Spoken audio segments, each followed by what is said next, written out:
मन की बात।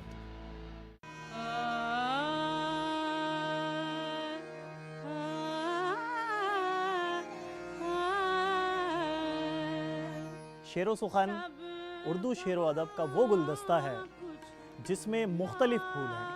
हर फूल की अपनी खुशबू है, हर फूल की अपनी रंगत और हर फूल की अपनी अपनी अहमियत।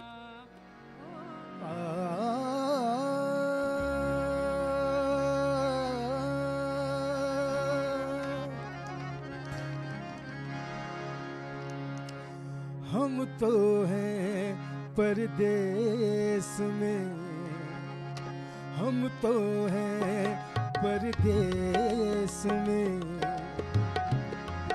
देश में निकला होगा।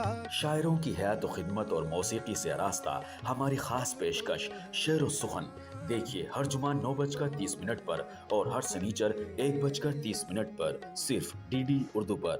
नाजरीन, डीडी उर्दू से जुड़ने के लिए आप सभी का बहुत बहुत शुक्रिया। डीडी उर्दू, हिंदुस्तानी तहजीब का आईना। डीडी उर्दू, जिसमें रची बसी है हिंदुस्तान की खुशबू। जुड़िए हमसे सोशल मीडिया के मुख्तलिफ प्लेटफॉर्म्स पर। आपके ईमेल, कमेंट्स और मशवरे का हमें इंतजार है। हमारा फेसबुक पेज है डीडी उर्दू चैनल, हमारा ट्विटर हैंडल है उर्दू दूरदर्शन और हम इंस्टाग्राम पर भी हैं उर्दू_दूरदर्शन के नाम से। आप हमें अपने मशवरे भेज सकते हैं ddurdufeedback@gmail.com पर।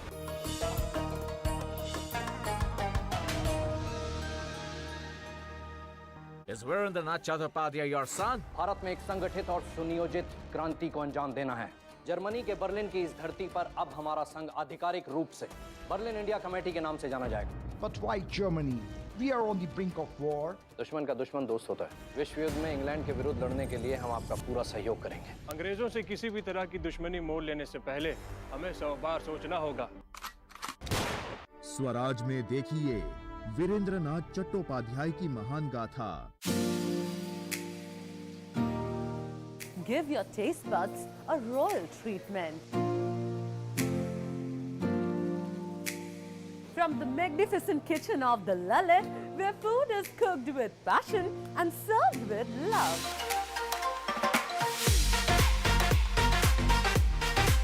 Enjoy Indian, Mexican, French, Norwegian, all the cuisines at home only on Vaka Taste Hai.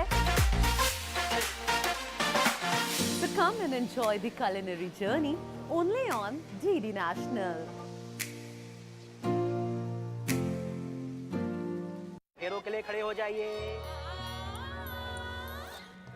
शादी का ख्याल आए तो सपनों से निकलकर शादी.com पे आए। Download now.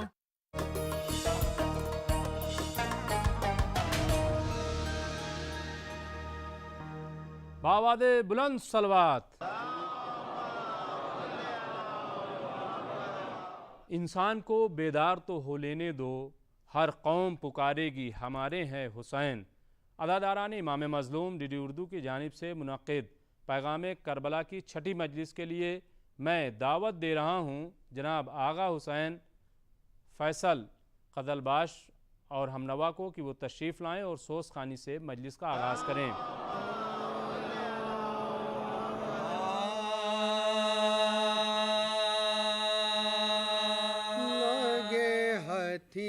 हथियार जब अकबर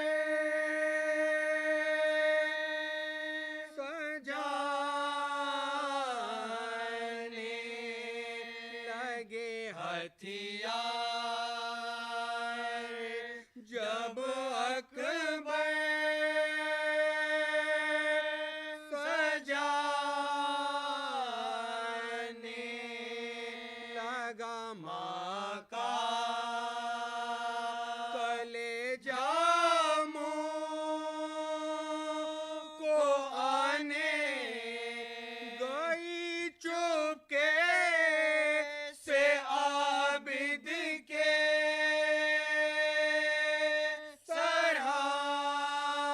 सराहने लगी, बीमार शाना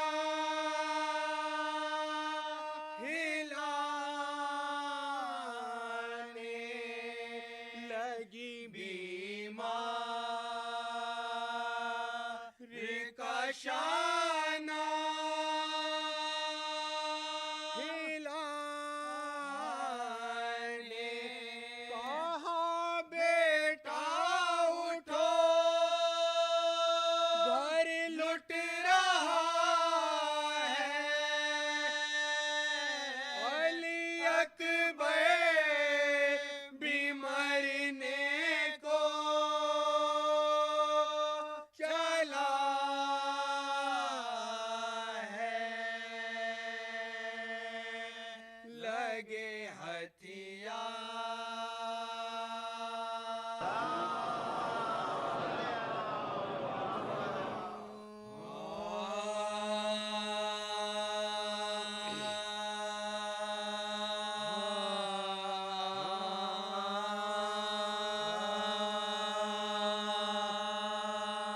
जब लाशे पिसर को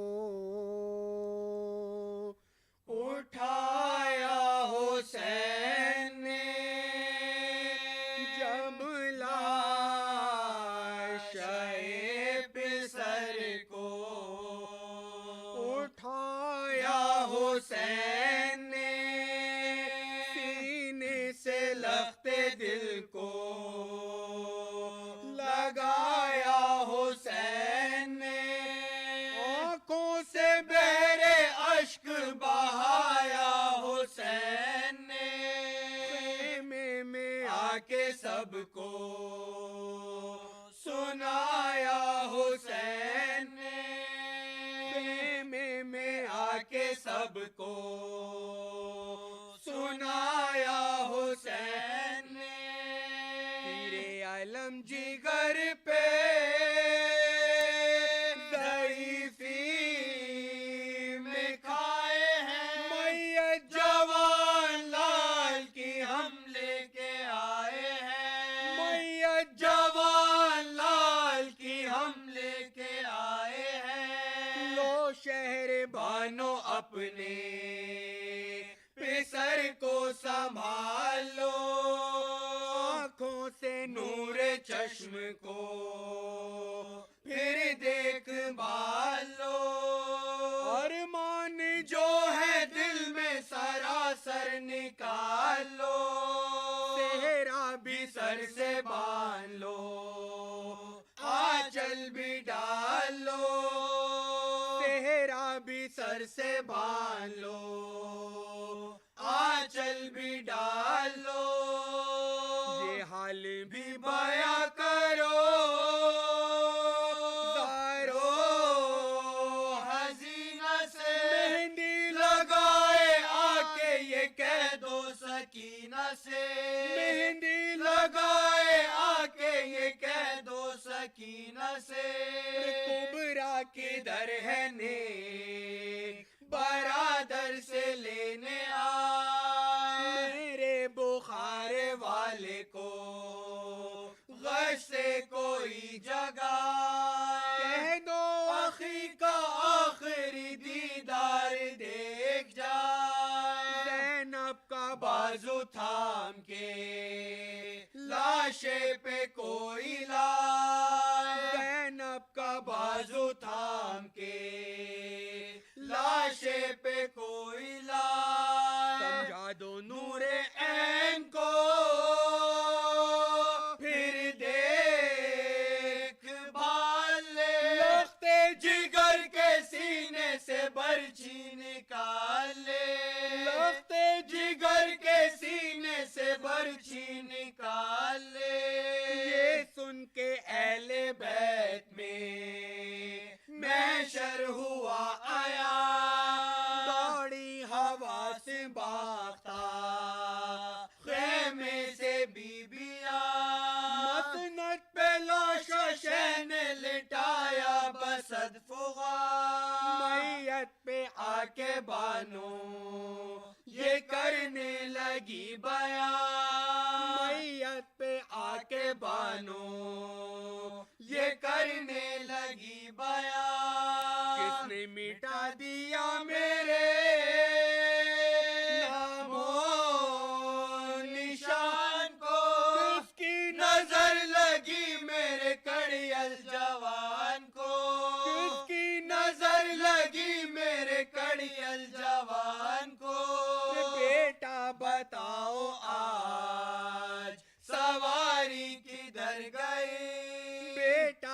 शक्ल चांद सी मिट्टी में भर गई, बेटा सिनान जुल्म जिगर से गुजर गई, बेटा तुम्हारे पालने वाली न मर गए, बेटा तुम्हारे पालने वाली न मर गए, बनो से किस मुकाम पे तुम आज बोलोगे, किस माँ के घर में आज कमर जाके खोलोगे, किस माँ के घर में आज कमर जाके खोलोगे, अकबर हमारे जीने की सूरत बताते जाओ, एक बार फिर सदा मुझे अपनी सुनाते जाओ, वारी दुल्हन को ब्याह के घर में बिठाते जाओ, बेहतर यही है खाक में मुझको मिलाते जाओ, बेहतर यही है खाक में मुझको मिलाते जाओ, बेटा पराए देश में छूटे हो साथ से, मिट्टी नमा को दे गए तुम अपने हाथ से, मिट्टी नमा को दे गए तुम अपने हाथ से, बेटा पराए देश में छूटे हो साथ से, मिट्टी नमा को दे गए तुम अपने हाथ से, लाशाए पे सर को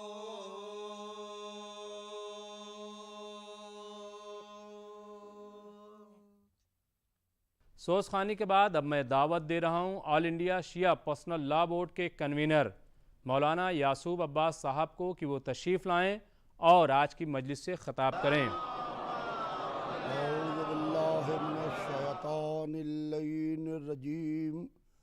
बिस्मिल्लाहिर्रहमानिर्रहीम अल्हम्दुलिल्लाहि रब्बिल आलमीन वस्सलातु वस्सलामु अला सय्यदिना व शफीना व नबीना व मौलाना अबुल कासिम मोहम्मद व आलिहि तय्यबीन अत्ताहिरीन अल मासूमीन अल मज़लूमीन व लानतुल्लाहि अला आदाइहिम व क़तलतिहिम व गासिबि हुक़ूक़िहिम व मुनकिरी फ़ज़ाइलिहिम अजमईन मिन यौमिना हाज़ा इला यौमिद्दीन अम्मा बादु फ़क़त क़ाला सुब्हानहु तबारका व तआला फ़ी किताबिल मजीद व फ़ुरक़ानिल हमीद व क़ौलुल हक़ बिस्मिल्लाहिर रहमानिर रहीम व इज़ इब्तला इब्राहीमा रब्बहु बिकलिमातिन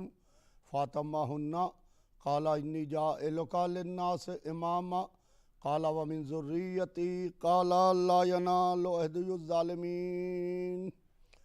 अज़ीज़ान मोहतरम, कुरान पाक में इरशाद रब्बुल इज़्ज़त हो रहा है कि व इज़ इब्तला इब्राहीमा रब्बहु बिकलिमातिन फ़अतम्महुन्ना क़ाला इन्नी जाइलुका लिन्नास इमामा। इब्राहीम के रब ने चंद कलिमात के ज़रिए इब्राहीम को मुब्तलाए इम्तिहान अब्दियत किया और इब्राहीम उस इम्तिहान अब्दियत में पूरे उतरे और कामयाब हुए तो आवाज़ आई, ए इब्राहीम, हमने तुमको इंसानों का इमाम बना दिया। तो इब्राहीम ने कहा, काला व मिन ज़ुर्रियती, पालने वाले मेरी ज़ुर्रियत का क्या होगा, मेरे बाद आने वाली मेरी नस्ल का क्या होगा। आवाज़ मशीयत आई, काला ला यनालु अहदियुज़ ज़ालिमीन, ए इब्राहीम, हमारा ओहदा कभी ज़ालिमों को नहीं मिलेगा। पता ये चला कि इमाम वो होता है कि जो जालिम ना हो, मजलूम हो। जहाँ जुल्म होगा वहाँ इमामत नहीं होगी, जहाँ इमामत होगी वहाँ जुल्म नहीं होगा। अज़ीज़ान मोहतरम, हम इब्राहीम की इमामत को मानते हैं कि अल्लाह ने उन्हें इंसानों का इमाम बनाया, मगर कब बनाया? जब जनाब इब्राहीम को मंजिल इम्तिहान से गुजारा गया, यानी नबूवत के बाद अल्लाह ने जब इमामत अता की तो इमामत यूं ही अता नहीं होती है, पहले मंजिल इम्तिहान से गुजारा जाता है। यह देखा जाता है कि ऐसा तो नहीं है कि इस इम्तिहान की मंजिल में टूट जाएगा, हमारा वाला है कि किसी और वाला है, यह हमारा साथ देगा आगे चल के, यह रास्ते में टूट जाएगा, रास्ता बदल देगा। लिहाजा इंसान 3 चीज़ों से मोहब्बत करता है। पहली चीज़ माल है। इंसान जिसको सबसे ज़्यादा चाहता है, जिसको सबसे ज़्यादा अजीज़ रखता है, जिससे सबसे ज़्यादा मोहब्बत करता है, वो उसकी दौलत है, उसका माल है, उसका असासा है, उसकी प्रॉपर्टी है, उसका बंगला है, सब कुछ है, इससे मोहब्बत करता है। ये एक तरह की मोहब्बत है, मगर इससे वज़नी भी मोहब्बत है। जो दूसरी मोहब्बत है वो है जान की मोहब्बत। ये माल से वज़नी मोहब्बत है कि इंसान बेशक माल से मोहब्बत करता है, मगर जब जान पर आ जाती है तो दौलत को पानी की तरह बहाता है और ये कहता है कि पैसा तो हाथ का मैल है और पैसा जब चाहेंगे तब आ जाएगा, जान बच जाए। तीसरी मोहब्बत है औलाद की मोहब्बत, जहाँ के ऊपर अपना माल भी कुर्बान करता है, अपनी जान को भी बाजी पर लगाता है ताकि मेरी औलाद बच जाए। लिहाजा अल्लाह ने इब्राहीम को जब इमामत अता की और इंसानों की इमामत, तो अल्लाह ने इन तीनों इम्तिहानों से गुजारा कि माल प्यारा है कि हम प्यारे हैं, जान प्यारी है कि हम प्यारे हैं, औलाद प्यारी है कि हम प्यारे हैं। और आलम यह है कि माल का इम्तिहान इस तरीके से लिया गया कि इब्राहीम जो अल्लाह के नबी हैं, जो प्रॉफिट हैं, जनाब इब्राहीम जिनको अल्लाह ने इमामत अता की है, वो दुम्बियाँ चरा रहे हैं। उनकी दुम्बियाँ हैं, उनके जानवर हैं जो ज़मीन खुदा के ऊपर चल रहे हैं और इब्राहीम खुश हो रहे हैं। ये मेरी प्रॉपर्टी है, ये मेरा असासा है, ये मेरा माल है, सब कुछ मेरा यही है। कि एक आवाज़ आती है कि सुब्बोहुन कुद्दूसुन रब्बुल मलाइकते वर्रूह। इब्राहीम ने इधर देखा, उधर देखा, ये कौन है जो मेरे रब को पुकार रहा है, ये कौन है जो मेरे अल्लाह को आवाज़ दे रहा है। यहाँ तो कोई नज़र नहीं आ रहा है, खाली आवाज़ आ रही है। कहा कि एक शख्स सामने आता है, हसीन और खूबसूरत और नौजवान। कहा कि भाई क्या तुमने मेरे रब को पुकारा? कहा हाँ मैंने पुकारा। कहा एक दफ़ा और पुकार दो, आधी दुम्बियाँ तुम्हें दे दूंगा, यानी तुम्हें पार्टनर नहीं बनाऊंगा बल्कि मालिक बना दूंगा, खाली पुकार दो। उसने फिर पुकारा सुब्बोहुन कुद्दूसुन रब्बुल मलाइकते वर्रूह, और पहाड़ी के ज़र्रे ज़र्रे से ये आवाज़ टकरा टकरा के आने लगी। इब्राहीम खुश हुए, इस्तराब दिल और बढ़ा। कहा कि भाई एक दफ़ा और मेरे रब को पुकार दो, एक दफ़ा और मेरे खुदा को पुकार दो। उसने फिर पुकारा, कहा कि ये जो आधी दुम्बियाँ बची हैं ये भी तुम्हें दे दूँगा। देखिए ये है मोहब्बत, यह है क़ुर्ब इलाही, यह है अल्लाह की मोहब्बत। इंसान को जिससे मोहब्बत होती है फिर इंसान उसके लिए अपना सब कुछ कुर्बान करने को तैयार हो जाता है। वो ये नहीं देखता है ये मेरा माल है, ये मेरा असासा है, ये मेरी दौलत है, ये मेरी प्रॉपर्टी है। नहीं, ये सब चीज़ें हल्की हो जाती हैं अगर से किसी के लिए, किसी की मोहब्बत पे इसको कुर्बान कर दिया जाए। क्या कि एक दफ़ा और पुकार दो। उसने कहा सुब्बोहुन कुद्दूसुन रब्बुल मलाइकते वर्रूह। पहाड़ी के ज़र्रे ज़र्रे से टकरा के ये आवाज़ आने लगी। तो कहा कि भाई ये मेरी दौलत तुम्हारी दौलत है, मेरी दौलत तुम्हारी दौलत है। अब जो हुक्म दो मैं बजा लाऊं, और इस इतनी बड़ी दुम्बियों को चराने के लिए कोई शख्स चाहिए होगा। तुम एक दफ़ा और मेरे रब को पुकारो ताकि तुम मुझको भी अपने साथ लेते चलो। उस शख्स ने फिर पुकारा।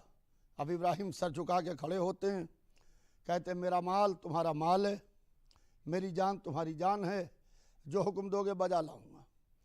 वो शख्स मुस्कुराया, कहता है कि इब्राहीम तुमने मुझे पहचाना नहीं, अल्लाह ने तुम्हारा इम्तिहान लिया था, माल प्यारा है कि अल्लाह प्यारा है? तुमने ये साबित कर दिखाया कि माल प्यारा नहीं है, अल्लाह प्यारा है। तुम्हारी दौलत तुम्हें मुबारक हो। ये कह के वो शख्स वहां से चला गया। अजीजान मोहतरम, सबसे पहले दौलत आती है इंसान को खरीदने के लिए। यह दौलत ईमान खरीदती है, अकीदे खरीदती है, बड़े बड़ों को खरीदती है। यह दौलत घर के अंदर दीवार उठा देती है, भाई को भाई से जुदा कर देती है, अजीज को अजीज से दूर कर देती है, रिश्तेदार को रिश्तेदार से दूर कर देती है। लिहाजा देखना यह है, और दौलत बड़े बड़ों को तोड़ती है। और सबसे पहले दौलत आती है रिश्वत की शक्ल में। और जो ऑफिसर ओहदेदार बैठा है, हाकिम बैठा है, अगर वो ईमानदार है, दौलत पर नहीं टूटता, तो फौरन धमकी आती है। पहले दौलत, उसके बाद धमकी। अजीजान मोहतरम, मोहम्मद के दो नवासे थे, दोनों इमाम थे। बड़े नवासे के सामने दौलत आई। इमाम हसन ने दौलत को जूतीबा मार के बताया कि इमामत बिकती नहीं। इमाम हुसैन के सामने करबला में ताकत आई। इमाम हुसैन ने ताकत से मुकाबला करके बताया कि इमामत झुकती नहीं। इमामत वो है जिसे दौलत खरीद ना सके, ताकत झुका ना सके। अजीजान मोहतरम, यह पहला इम्तिहान था। अब दूसरा इम्तिहान, जान का इम्तिहान। इब्राहिम जलती हुई आग में आ जाते हैं, नमरूद के बनाए हुए मसनूवी जहन्नम में आ जाते हैं, और उस मंजरीक से निकल के जा रहे हैं। आसमान पे मलाइका में तलातुम है, और तलातुम यह है कि एक बंदा है जो तेरी इबादत करता है, क्या वो भी इस दुनिया में न रहेगा? कहा कि जाओ जिब्रील, बचा सकते हो तो बचा लो। जिब्रील आए, कहते हैं नबी खुदा कोई हाजत? तो इब्राहिम मुस्कुराए, कहा हाजत है, मगर तुमसे नहीं, जिससे है वो खूब जानता है। जिसने आग को लिबास हरारत पहनाया था, ये कह के उतार दिया कि या नारो कोनी बर्दन व सलामुन अला इब्राहिम, ये आग तू ठंडी हो जा, और इतनी ठंडी हो जा कि इब्राहिम सलामत रह सके। आग ठंडी हो गई। इब्राहिम दूसरे इम्तिहान से गुजरते चले गए। अब एक तीसरा इम्तिहान था, औलाद का इम्तिहान। औलाद का मसला बिल्कुल नाजुक होता है। औलाद का मामला वो होता है कि बड़े बड़े टूट जाते हैं। औलाद का मामला वो होता है कि बड़े बड़े देर हो जाते हैं, हुकूमतें देर हो जाती हैं, बड़े बड़े हाकिम घुटने टेक देते हैं औलाद के मसले में। लिहाजा तुम्हें अपनी औलाद प्यारी है कि हम प्यारे हैं? मुसलसल 3 दिन तक ख्वाब में दिखाया गया कि अपने बेटे इस्माइल की गर्दन पर छुरी चला रहे हैं, जनाब इस्माइल के गले पर छुरी चला रहे हैं। तो कहा कि मेरे लाल, मैंने ख्वाब में देखा है कि मैं तुम्हें मकाम मिना पे ज़िबा कर रहा हूँ, मकाम मिना पे ज़िबा कर रहा हूँ। तो इस्माइल ने कहा कि बाबा, आपको जो हुक्म मिला है उसे बजा लाइए, इंशाअल्लाह आप मुझे सब्र करने वालों में पाएंगे, आप मुझे सब्र करने वालों में पाएंगे। देखिए, इब्राहिम कह रहे हैं कि मैंने ख्वाब में देखा है, इस्माइल कह रहे हैं कि जो हुक्म मिला है उसे बजा लाइए। पता ये चला कि नबी का ख्वाब ख्वाब नहीं होता, बल्कि नबी का ख्वाब आर्डर की मंजिल में आता है, हुक्म की मंजिल में आता है। जब इब्राहिम का ख्वाब हुक्म की मंजिल में आता है, तो मोहम्मद की गदीर में बेदारी किस मंजिल पर आती है कि बेदारी की हालत में कहा कि मन कुन तो मौला हो फहाजा अली जुन मौला। अजीजान मोहतरम, आलम यह है कि अपने बेटे इस्माइल को लिया और लेके चले, छुरी ली, कपड़ा लिया, घर से निकले और घर से निकल के मीना की तरफ जा रहे हैं। दोनों मासूम, दोनों नबी घर से निकल के जा रहे हैं मीना की तरफ। आज लोग कहते हैं कि अगर हुसैन को मालूम था कि करबला में शहादत होगी तो हुसैन करबला क्यों गए? न जाते, न शहादत होती। तो हम पलट के पूछते हैं कि इब्राहिम और इस्माइल को मालूम था कि नहीं मालूम था? कहा कि दोनों को मालूम था। एक गला काटने जा रहा था, एक गला कटाने जा रहा था। तो अजीजान मोहतरम, पता ये चला कि जो जानबूझ के हो वो शहादत होती है, जो धोखे से हो वो हलाकत होती है। लिहाजा इब्राहिम और इस्माइल घर से निकल के मकाम मिना की तरफ जा रहे हैं। मकाम मिना पे आए, आंखों पर पट्टी बांधी, जिसकी याद में ईद कुर्बान 10वीं ज़िलहिज मनाई जाती है। ईद उल अज़हा 10वीं ज़िलहिज जिसकी याद में मनाई जाती है। आंखों पर पट्टी बांधी और पट्टी बांधने के बाद हाथ में छुरी ली। इस्माइल को पेशानी के भल लिटाया। एक होता है सीधे लेटना, एक होता है सजदे के आलम में। पेशानी के भल लिटाया, गले पर छुरी चलाई।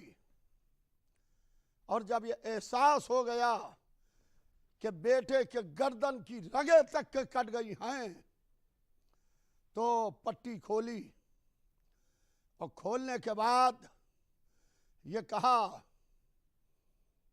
कि माबूद, तूने मेरी कुर्बानी को कबूल नहीं किया। मेरे बेटे के गले पर छुरी नहीं चली बल्कि दुम्बा दबा हो गया। रोने लगे। कहा कि इस्माइल, इब्राहिम, हमने इसको ज़िब्हे अज़ीम में बदल दिया, अब एक ज़िब्हे अज़ीम होगा। अज़ीज़ान मोहतरम, 10वीं ज़िलहिज ना तमाम कुर्बानी, 10वीं मुहर्रम मुकम्मल कुर्बानी। 10वीं ज़िलहिज एक नबीज़ादा बचा है। 10वीं मुहर्रम को एक नबीज़ादा शहीद हुआ है। हाँ अजीज़ों, अल्लाह अल्लाह, ये नातमाम कुर्बानी, ये मुकम्मल कुर्बानी।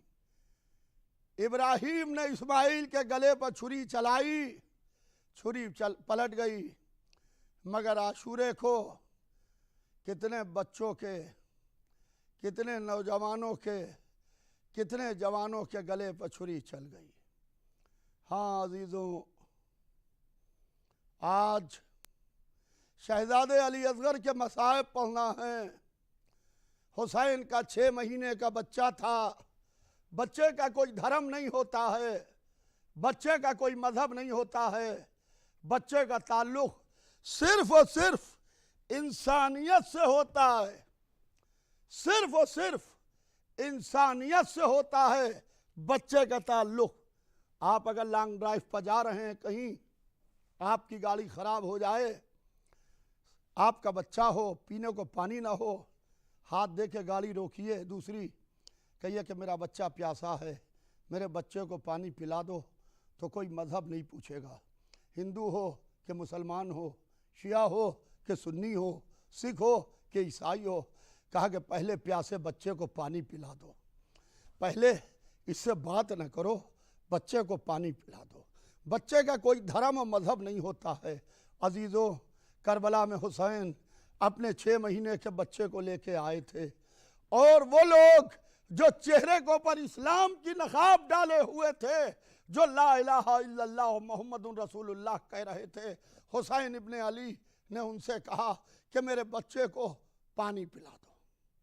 आपको मालूम है, सवाल आपके जवाब में खुदा लानत करे, हुरमुला ने 3 भाल का तीर चिल्लाए कमान में जोड़ा और वो तीर ने फजाओं में करवटें बदली। 3 भाल का तीर चला और अली असगर के गले पर लगा। 6 महीने का बच्चा बाप के हाथों पर है, उसके गले पर 3 भाल का तीर लगा है। बच्चा मुस्कुराया और मर गया। बच्चा मुस्कुराया और मर गया। 3 भाल का तीर, आपने सुना 3 भाल का तीर क्या होता है? अगर आप अरब के असलहे की तारीख पढ़िए, डिजर्ट का सबसे बड़ा जानवर है ऊँट, जिसे रेगिस्तान में नहर किया जाता है, जिसके अंदर 3 जो है नोकें निकली होती हैं और 1 राड होता है। ऊँट की गर्दन पर मारा जाता है, जिसे कहते हैं नहर। पहले ऊँट नहर होकर गिरता है, बाद में उसे ज़बह किया जाता है। अल्लाह अल्लाह, जो असलहा रेगिस्तान के सबसे बड़े जानवर के लिए इस्तेमाल होता था, उस बच्चे को, उस असलहे को अली असगर के गले के लिए इस्तेमाल किया गया। हुसैन के 6 महीने के बच्चे के गले पर 3 भाल का तीर लगा। हुसैन चले, बच्चे को लिए हुए आए, 7 दफ़ा पीछे हटे, आगे बढ़े। इन्ना लिल्लाहि व इन्ना इलैहि राजिऊन, रज़न बिक़ज़ाइही व तस्लीमन लिअम्रे। अल्लाह अल्लाह, आवाज़ दी रबाब मैं कौन हूँ? कहा वाली आप इमाम हैं। कहा रबाब सब्र का हुक्म दूँ तो सब्र करोगी ना? कहा क्यों नहीं मेरे वाली। ये कह के हुसैन ने अबा का दामन हटाया, देखा मलका ढला हुआ था, कुर्ता खून से रंगीन था। 6 महीने का बच्चा गले पर 3 भाल का तीर खा के आ चुका था। अल्लाह अल्लाह, जब माँ ने अपने बच्चे को देखा तो कहा कि मेरे लाल, क्या तेरे ऐसे बच्चे भी नहर किए जाते हैं? अजीज़ों, मैं कहूँगा ए माओ, अपने बच्चों को असर के वक्त बुलाओ, जब हुसैन अकेले हो, कोई तीर मारता हो, कोई तलवार मारता हो। फातिमा का लाल घोड़े से ज़मीन पर, ज़मीन करबला हिल रही है। अला लानतुल्लाहि अलल कौमिज़ ज़ालिमीन। आज की मजलिस यहीं तमाम होती है। हम फिर अगली मजलिस के साथ आपकी खिदमत में हाजिर होंगे। तब तक के लिए डीडी उर्दू की तमाम टीम को इजाज़त दीजिए। खुदा हाफिज़।